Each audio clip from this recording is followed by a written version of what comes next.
Hey, welcome to Kaspa Daily Pulse. Here's what the Kaspa community's been buzzing about today. So first up, the mood. It's heavy but stubbornly hopeful. People are staring at Kaspa around the low single-digit cent range, talking about not even getting back to 4 cents and remembering when we were chilling near 20. Some holders had to dump about 40% of their stack just to pay bills, while others brag they've been here since 1 cent and are still adding. Weekly RSI talk is all lowest in Kaspa history. Yet folks keep DCAing and even joke about taking loans if we ever see 2 cents or 1 cent is free. Next, whales and big wallets. There's chatter that wallet number 1 is basically wrecked and has stopped buying after being down tens of millions, while another top wallet started an aggressive DCA campaign a month or two ago.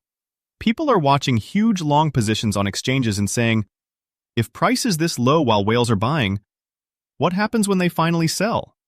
Others are just praying for that ridiculous God candle so the loudest paper hands don't get a comfy re-entry. On the security side, miners are in full martyr mode.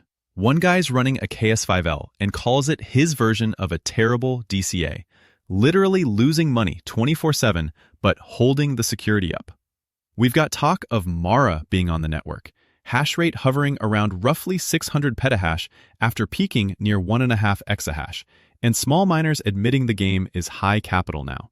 Still, people pivot to running nodes, praising NG as the most complete Kaspa client, and flexing that node count is creeping toward 1,000. Philosophy check. A lot of soul-searching about Bitcoin versus Kaspa. Some are convinced BTC's been corrupted by big corporates and ETFs, drifting into indirect centralization. In contrast, they hype Kaspa as fair-launched, proof-of-work, and closer to the original cypherpunk dream, especially when you show someone the block DAG and fire off a Caspium transaction in seconds. There's also real-world talk. Protests, frozen bank accounts, people in places like Brazil using cards backed by stablecoins. And the take is clear. To boost Kaspa's everyday usage, the ecosystem eventually needs stablecoins on top. And finally, community drama with a surprisingly wholesome twist. A Tipbot project funded by donations got rugged by a third-party dev, and there's ongoing KEF and builder funding salt. But the organizer is talking about refunding everyone out of pocket, even though Kaspa isn't exactly designed for clean refunds, and some transactions may be gone forever.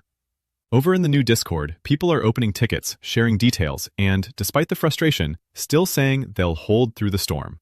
It's messy, but it's also a very Kaspa kind of accountability. That's it for today's Pulse. Let's see what tomorrow brings. Catch you then.